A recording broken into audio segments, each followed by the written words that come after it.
We've got just a few more minutes until 1 o'clock, and then we'll get started. Thank you guys for joining us.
It is 1 o'clock, but I will give it another minute, maybe two, because we do have more people registered. So people might just be a little delayed. So bear with us.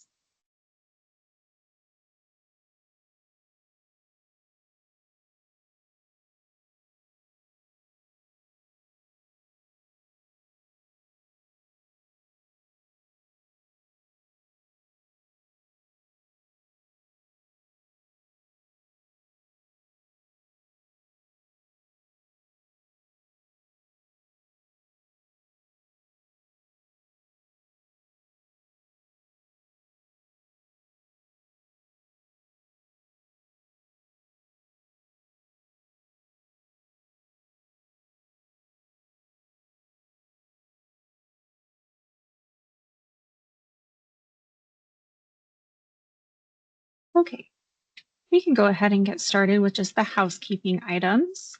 So first off, my name is Lori Peck. I'm the Public Health Preparedness Planner. I organized this series of presentations, so I'm excited to have you guys here today. So this is session 1 of 4. We're going to be discussing Red Cross animal mass care procedures during a disaster. So just some general information, this session is being recorded. Transcription is enabled. The chat will be monitored, so if you have any questions or concerns, drop them there. And the Q&A feature is enabled, so any questions for the presenter, best to put those there. So we'll go ahead and get started with our presentation.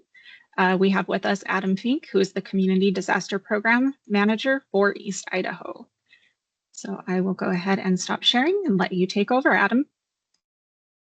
All right, great. Thank you so much, Lori. I appreciate you. Let me go to my slides here. All right, so I'm Adam, and I'm with the American Red Cross Disaster Cycle Services, and I'm come to talk to you today a little bit about our animal shelter operations. And I just have a brief outline here, stuff I'm going to talk about.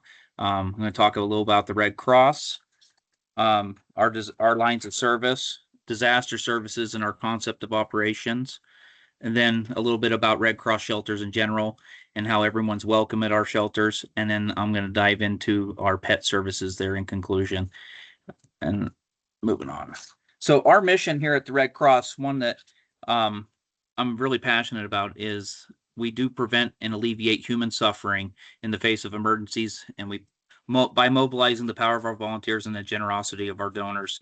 And I wanted to point out the last two parts of that. It's the power of our volunteers. We are a 98.5% volunteer workforce, nationwide, and the generosity of our donors. We are not federally funded or government funded. Over 95% of our funding comes from generous donors, individuals and corporations, and it's really amazing, the generosity of our nation and how people support the Red Cross so that we can support our clients. The Red Cross is broken into five different lines of service, and here I have them all summarized. The part that I'm part of is the largest, and that's the disaster cycle services. Lots of people, when they think Red Cross, they think of first aid, or they think of our blood donation centers that are scattered around America. In my area, I have 3 of those, and that's a really big part of the Red Cross. But disasters, what we were chartered to do. We also do international services and service to the armed forces, and our training services is where the CPR and lifeguard and first aid classes and things like that are available to the public. Every day, every single day, anywhere in America, you might find that we've helped people affected by home fires and disasters, collected over 12,000 blood donations, and we provide support and programs to military members, especially military veterans that are in crisis. And then internationally, we do a lot with vaccinations worldwide, and then we train people in life-saving skills. We're more than 140 years old, and Clara Barton was our founder. She's the angel of the battlefield. She was a nurse, and she single-handedly started the movement here in the United States that was grown into the American Red Cross. And we're part of the International Federation of Red Cross and Red Crescent Societies that are in 192 countries worldwide. Well, it makes us the largest humanitarian network in the world. And we've been awarded the Nobel Peace Prize 4 times, and we have an operating budget of like $3.4 billion. We were congressionally mandated to provide aid to the American people during times of disaster and war, and that's what we continue to do to this day. And it's the biggest part of our mission is responding to disasters. We respond to 65,000 disasters every single year in the United States that range everywhere from the small home fires to the really big, large disasters you see in the news, like the California wildfires or the flooding that happened in Texas, or just most recently, the super typhoon that struck Guam and the Northern Mariana Islands. I have some feel-good slides in here, sorry. So disaster relief is what I do, and that's what I'm in charge of here in 24 counties in East Idaho. And I wanted to talk a little bit about that. So at any given time, we break our operations into 2 different eras, I would say. There's the blue sky time, that's before the disaster strikes, and then the gray skies when we're in the middle of a disaster. And during blue skies, we do a lot of things with preparedness and helping prepare the community and ourselves for disaster, training and things like that, and making relationships, partnerships. And then during the gray skies, at a moment's notice, we're ready to deploy our volunteers just about anywhere in the world to respond to disaster as they're happening. My boss just got home this week from Guam. She was part of the initial wave in preparation for the typhoon to hit. She was gone for 3 weeks, started in Hawaii and then ended up in Guam and operated shelters, and she was in charge of logistics for our whole disaster response. So it's pretty amazing. We break our disasters here into 7 levels. And this level 1 would be like the single family fire at your house, and level 7 would be those big headlines. And then there's various levels in between. And the way the Red Cross classifies them, it's by a dollar amount that's irrelevant to outsiders. But what it does is it helps classify the complexity and the resources that would be needed to respond to these types of disasters. So the higher the level, the more complex of an operation, and a lot more resources and things that we would need. And then, of course, we've reached what we call the National Readiness Target. 2025 was the very first year in our 140-year history where we reached a state of continuous response to natural disasters. There used to be a break between disasters where you'd have a week or 2 before a really big level 5 or 7 disaster, and that's not the case anymore. At any given time, we have a level 6 or 7 going on, plus a couple level 5s, and then dozens of level 3s and below. So this continuous state of response has caused our national leadership at the senior level to create this national readiness target, where we are currently trying to recruit 28,000 new Red Cross volunteers in disaster cycle services to meet our obligations and to respond. And our goal is over the next 5 years to expand our volunteer workforce by that number. I was going to touch briefly on what is our concept of operation. I'm in charge of 24 counties here in East Idaho, and we're broken into a region. I have 5 counterparts that make up that region, and together we cover 99 counties of Idaho, Montana, and East Oregon. And all day long, every day, 24/7, we have volunteers that are what we call the region duty officer. And the duty officers are kind of like a small call center.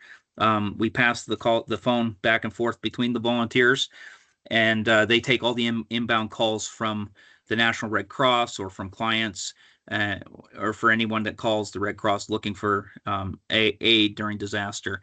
And the duty officer's job is to pick through the information and build the case, and then dispatch our disaster team to wherever our disasters might be. So, for instance, if the local fire chief in Pocatello has a fire, they would call our region duty officer. We give them a special priority number they call, and they report the disaster to the Red Cross and give us some basic information about the clients. And our duty officer will verify the disaster, make sure it's all real, and then find the applicable volunteers in the local area to go and respond to that.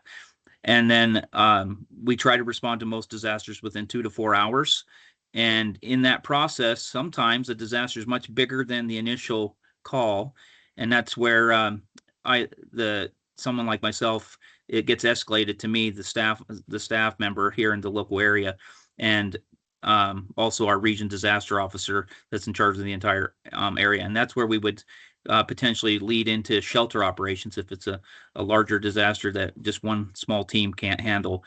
And then we're able to, through this model, we're able to scale quickly our disaster response to an area response or the whole region. We can reach out to our partners in the whole division in the Pacific Northwest, or in some cases, like when California wildfires happened so quickly, we were able to scale a national response in record time. So that leads me to Red Cross shelters. When do we open a shelter? Well, obviously there's a disaster. Red Cross receives our notification in one of many ways. And then our duty officer dispatches responders. At that point right there, the clients of the disaster or the responders or the duty officer or the emergency responders may realize that there's a need for a much bigger response, including a shelter. They'll alert me, the community disaster program manager, and I become involved immediately when there's a need for a shelter. I immediately begin collaboration with the county emergency manager, and then me and the county emergency manager will formally request the Red Cross open a shelter in his or her county. Before we get to that point, before we can open a shelter, we spend a lot of time collaborating ahead of time during our blue skies, and we pre-identify shelter locations that will serve the county. I contact these shelter locations, whether it be a public building or a private entity, and I work with the leadership of those facilities, and I initiate like a survey process where I'll go out and visit the facilities, have them fill out a bunch of paperwork and a facility use agreement. And then I go document everything, take some basic photographs, and digitize everything. And then I upload it into our disaster system that the emergency management of the state and the county and the Red Cross use. And we'll have all that process completed ahead of the disaster, hopefully. But it's an ongoing thing. That's like 80% of my job is going around and doing these surveys of facilities. And what I am doing is I'm creating a menu of shelter locations available for our future disaster needs in each and every county that I serve. Once we've reached a point where we think we need to select one of these locations as a shelter, we send out what's called an initial incident report, and it's an internal communication across the Red Cross, IIR for short, and we distribute it far and wide, and it alerts the entire organization that we have a disaster that's going to require sheltering. The minute we take people into our care, it becomes a really, really big deal to the Red Cross. All staff members cease and desist all other activities, and they focus on the disaster response at that point. The IIR will go out to all my local volunteers and staff that are disaster responders. It'll go to our local media team, Red Cross Region Division, and national leadership, and everyone responds accordingly, according to whatever echelon of the Red Cross they participate in. And this quick communication, it's key for us to be able to scale and respond and scale up the size of a disaster rapidly. So once we've sent out an IIR, and me and the emergency manager will work together, and we'll pick a location, and I will contact the local leadership and coordinate opening the shelter. And I begin issuing basically deployment orders to all of the volunteers to go and open a shelter and start staffing it. And that's where it goes here. Moving volunteers and materials. We need a minimum of 2 people to get a Red Cross shelter open, and we rely heavily on a lot of our community partners. That's an ongoing thing. I'm constantly training new groups of community partners to be able to work in Red Cross shelters and assist us when we open them. And that leads me to everyone is welcome. When we decide to open up a shelter, it's open to all those affected by a disaster. They're welcome in our shelters. We assist everyone, regardless of their race, color, national origin, religion, gender, identity, and on there, all the different statuses. We accommodate individuals with access and functional needs as well, including visual and hearing impairments and those that have service animals. Well, that's where we're getting into animals. There's one demographic of U.S. residents, that's pet owners, that make up 65% of the population. And about 4 years ago, the Red Cross has changed, did an update to their doctrine. We didn't used to allow pets in our shelters, and we didn't have doctrine that really exclusively dealt with handling and taking care of pets. It was kind of on the owners to figure that part out. We would take in the people. But 4 years ago, we launched our I'm sorry. What are they? What's the title? The pet services. We launched our pet services here at the American Red Cross. And this expansion of services in an effort to further keep families together during times of crisis and increase our approach of providing holistic care to all of our clients. Since its inception, our pet services that we provided aid and support to 269,000 animals, nearly 120,000 households at more than 83,000 of our disasters. During our large-scale responses, like our level 5, 6, and 7 disasters that require national attention, we actually have a team called the Pet Shelter Services Responders. It's a special team trained to support our clients with pets. And we define a household pet. It includes animals typically housed in homes. These are the cats, dogs, hamsters, guinea pigs, caged birds, rats, fish, amphibians, reptiles, and lizards, etc. And then we also have livestock. When we talk about livestock, we refer to farm animals, horses, cows, goats, pigs, alpacas, etc. Our shelters are open to the pets nowadays, but not the livestock. We do coordinate at various fairgrounds around my area and across our region.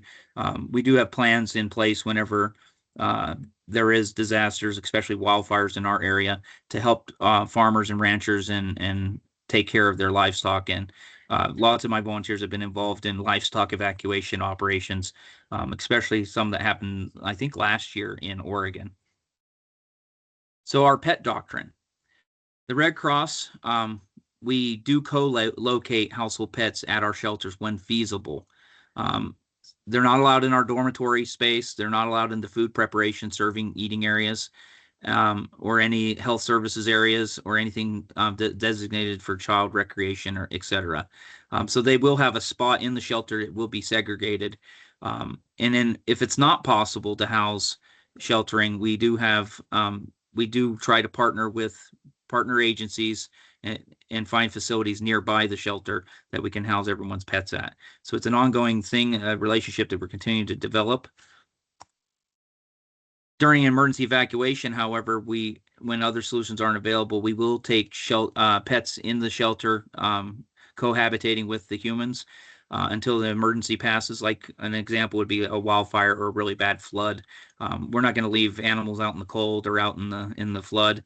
We will let everyone together, but we'll have a definite timeline of trying to find a solution within 48 hours after the threat has passed to segregate the animals away from the dormitory spaces, just for the safety and well-being of a lot of the other clients.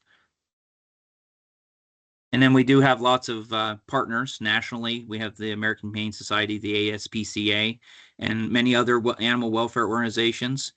And that brings me to the fourth bullet on this slide. At my level here, at our regional level, we're continuing to try to build partnerships with local humane societies, veterinary practices, groomers, etc.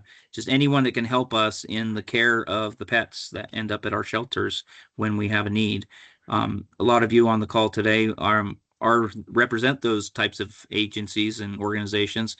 And I would love for you to reach out to me after this and talk to me, and we can start a dialogue about what you guys have available if we did have a disaster, what you have available that you can help us with. So I'm pretty passionate about Red Cross and Red Cross sheltering, and we do have this model of client first sheltering. It's not about the facilities, roles, or processes.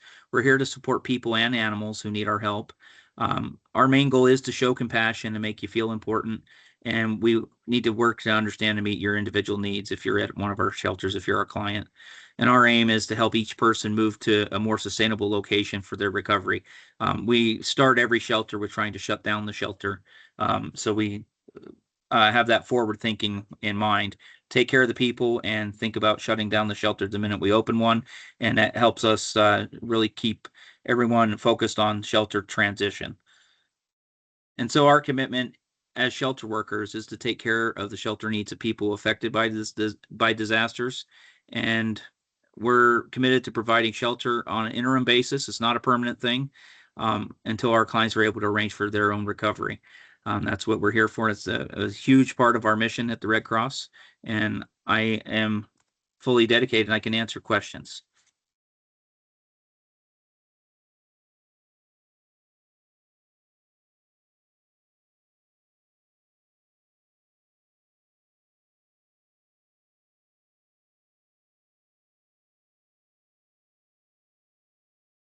Questions can be put in the Q&A box, or if you want to raise your hand.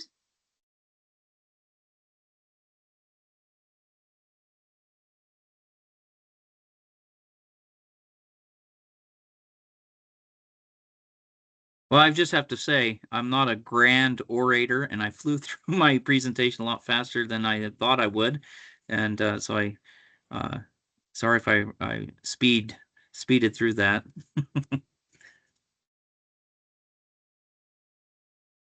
Maybe you can have people introduce who they are, Lori, and then we can flush some questions out of them that way.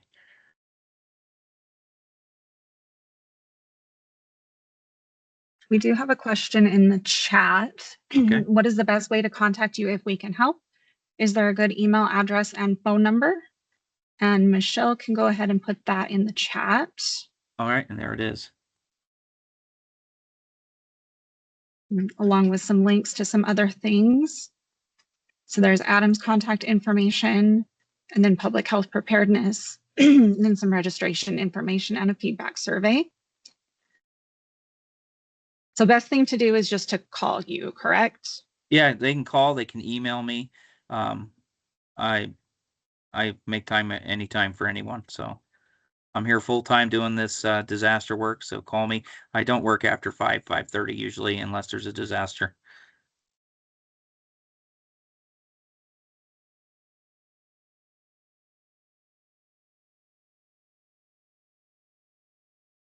I'll ask you a question. Do Yes, you ma'am. personally have experience with any mass care shelter for the animals?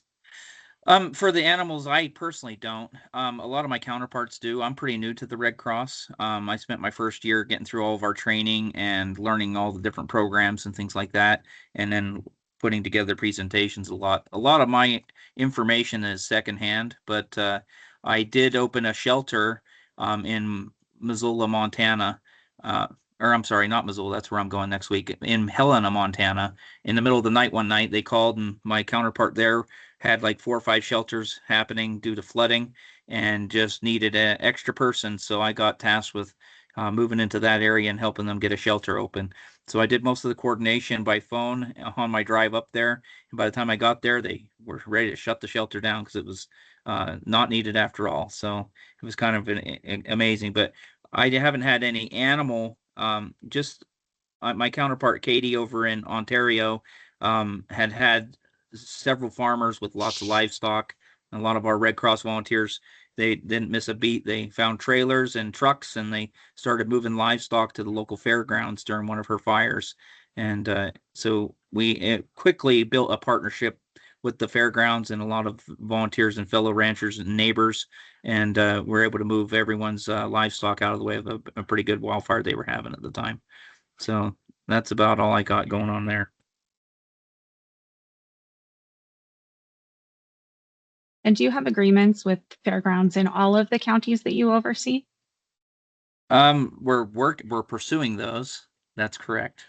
Not everyone. Like here in Bannock County, I don't have a relationship with the Bannock County Fairgrounds, but that's certainly something that it's on my list of things to get done. So I did have one with the fairgrounds up in Idaho Falls in Bonneville County. We went and did a nice big tour of that facility there. They have a Melaleuca event center there, and so we have an arrangement with them.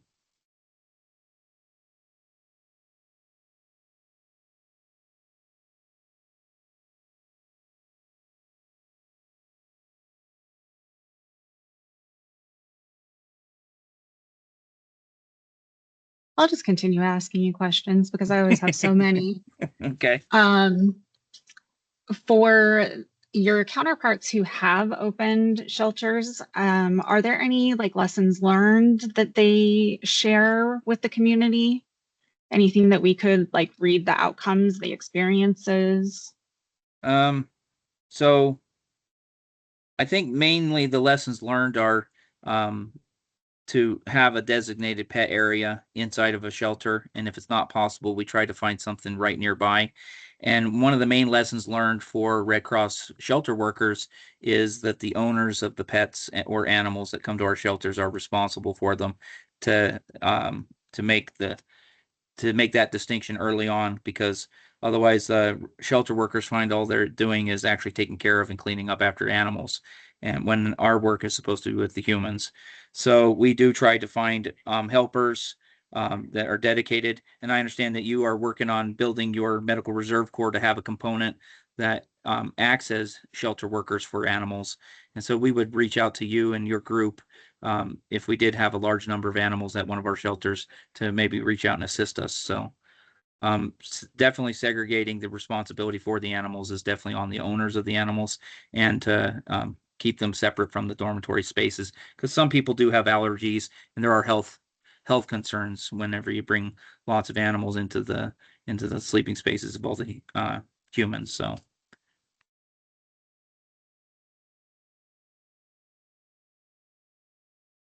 And because I'm in public health, I will ask because just like you said, we do worry about the spread of disease.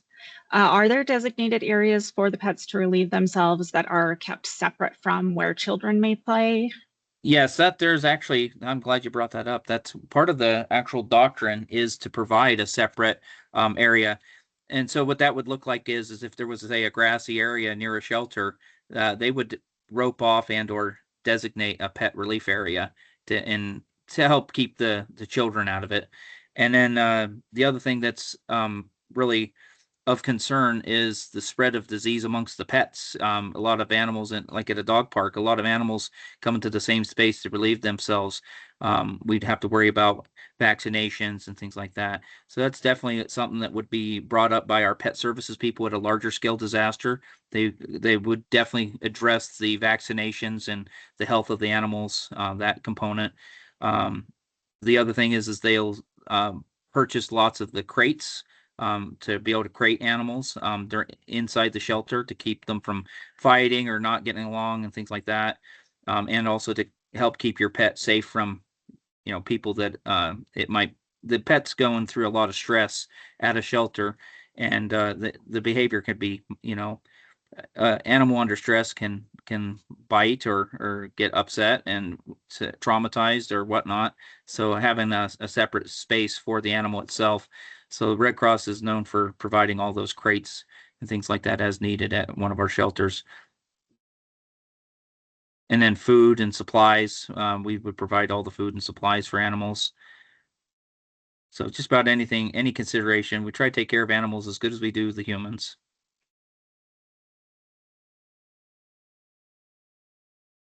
Excellent. We do have another question in the chat that kind of builds on that.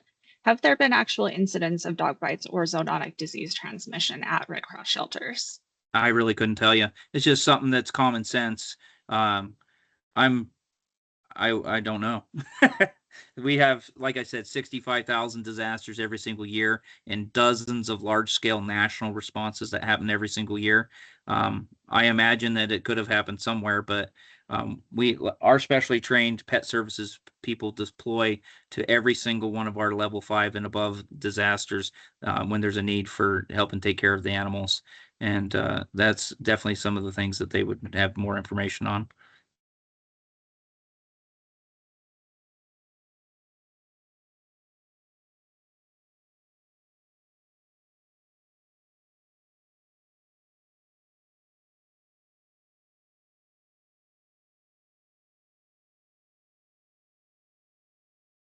So I see a question in the chat.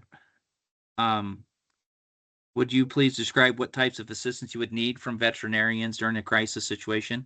Well, personally, locally, what I deal with mostly is home fires, whether it be a single home or a apartment complex.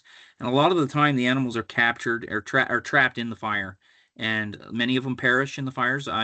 We have many animal fatalities, much more animal fatalities than we do humans.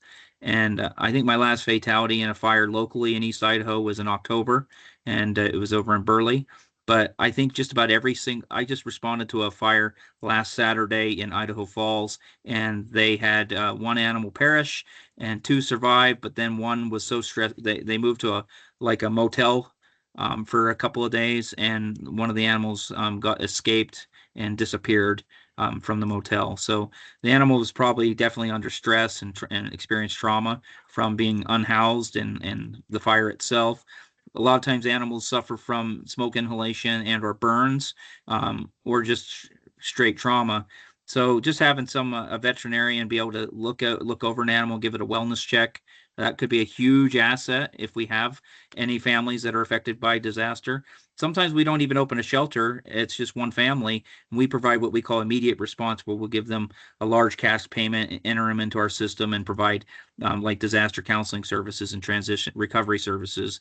And they would probably have animals that maybe they would need a vet to look them over, something like that. So it would be a really huge local resource. A lot of hotels will give a free night to the families affected by disaster. All they need is Red Cross to call or a Red Cross case number. And if your practice took a Red Cross case number and gave out a complimentary veterinarian checkup and or some medications as needed, that would be a huge help.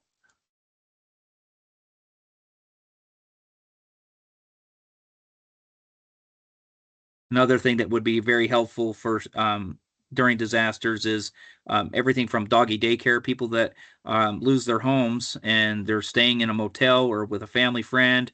It'd be beneficial to have anyone that's available to provide kennelling services or doggy daycare. As people are trying to recover from a disaster, they're working and or spending all their time trying to find a new place to live, and having someone help take care of and or watch their animals, or sometimes the animals might need a good grooming, and those are the kinds of things that with a Red Cross case number, verified Red Cross case number, if someone was able to offer that locally, those are the kind of partnerships I would love to reach out here into our community and develop and build, and so that I am better prepared and able to offer those services to our clients whenever they have a need.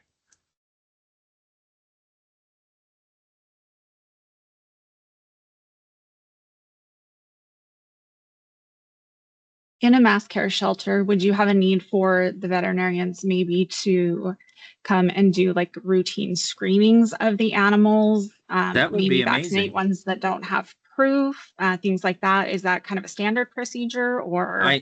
I imagine when we have the large scale disasters, our pet services that's one of I was looking through their doctrine, and that is part of their doctrine is to address medical needs of the animals and to include vaccinations. And locally, I don't typically have a long-term mass care scenario that ever unfolds. We have wildfires here in Idaho, and most of our sheltering is an evacuation shelter. Most of our shelters last 24 to 48 hours tops, and then everyone goes back home when the wildfire is extinguished or passes. So I don't necessarily always need that, but if we did have a large scale disaster, we have earthquakes, we have volcanic activity, we have all kinds of things. War or strife could happen, and I would love to be more prepared for those large scale disasters if they were to happen to us here in our region, and have veterinarian practices that could come to mass care shelters if we had to open one. Um, so that'd be amazing to provide vaccinations and or screenings, and help with those that don't have documentation of those vaccinations. It would definitely make our pet population safer and our people safer.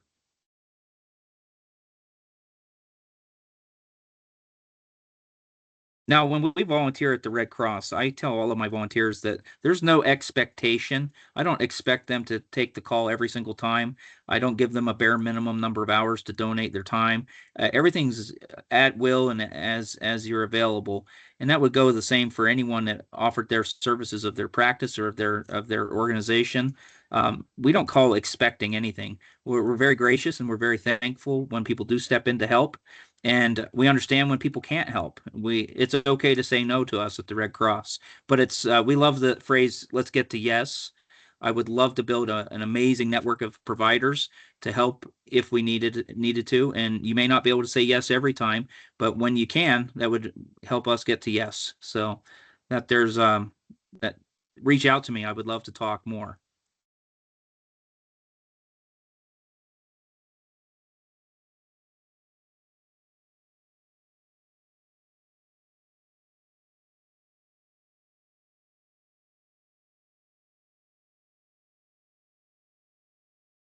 Looks like we might have another question coming I see in the someone typing. chat. Yes.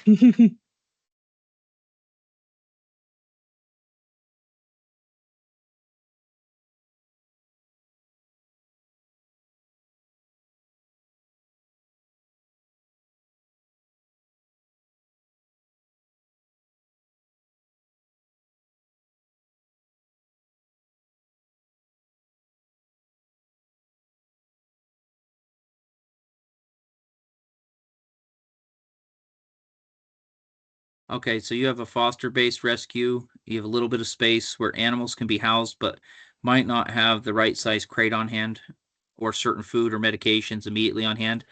Is there any funding for someone like me to pick up supplies in an urgent scenario like that? Yes. So at the Red Cross, the minute I open a shelter, everything, all other work at the Red Cross stops. Every preparedness program, every presentation, every class, we stop everything and we focus on what we call E3. Every shelter, every day, every need. So it's even at a pet shelter. If we open up a shelter and we're in the middle of shelter operations and there's a need, then I have the credit card, and the budget, the national budget, I can tap into to provide a solution to whatever need we're having. So if it's an animal comes to a shelter or to your space, if you decide to house some of our animals from a shelter, Red Cross would definitely step in and provide you whatever you needed to help us take care of those animals and those clients. So we would buy food, we would buy the crate, would do whatever we needed to make sure that we could take care of our clients and their pets. Does that answer your question?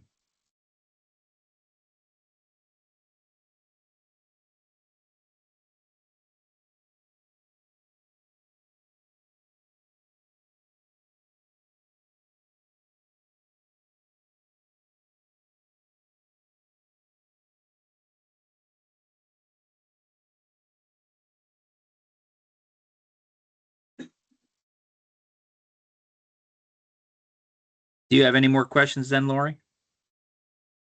I don't think I have any more questions, surprisingly. We'll give it just another moment, see if anybody else wants to throw something into the chat or raise their hand. And then we'll talk a little bit about the remainder of this series of presentations we've got.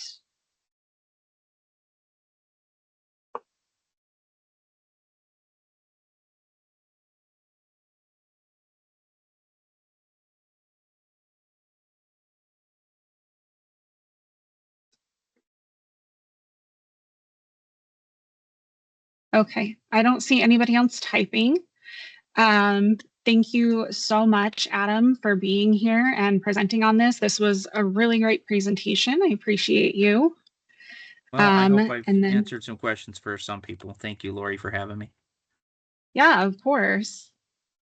Okay, and then I will see if I can take back. Okay.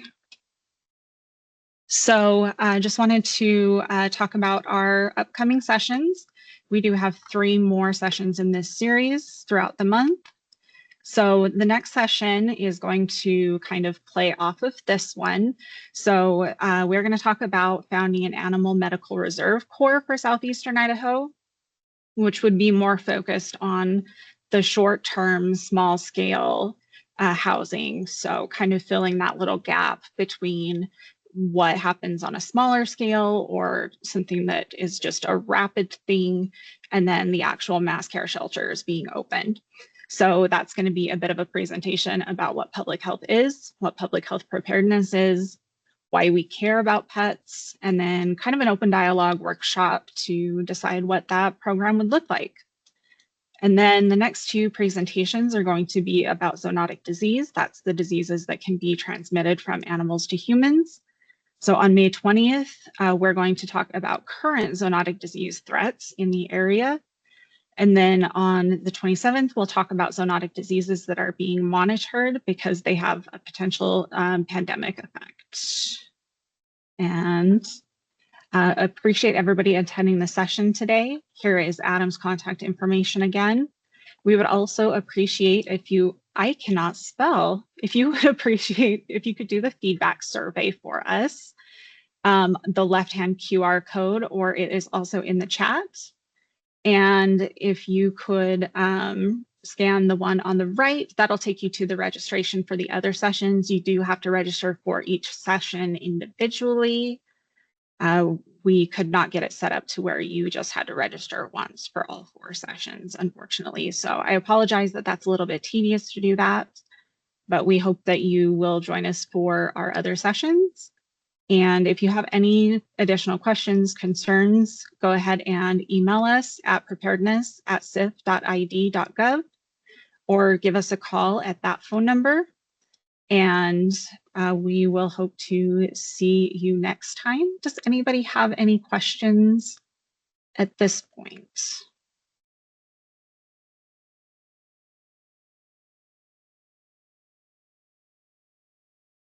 Okay, I am not seeing anything.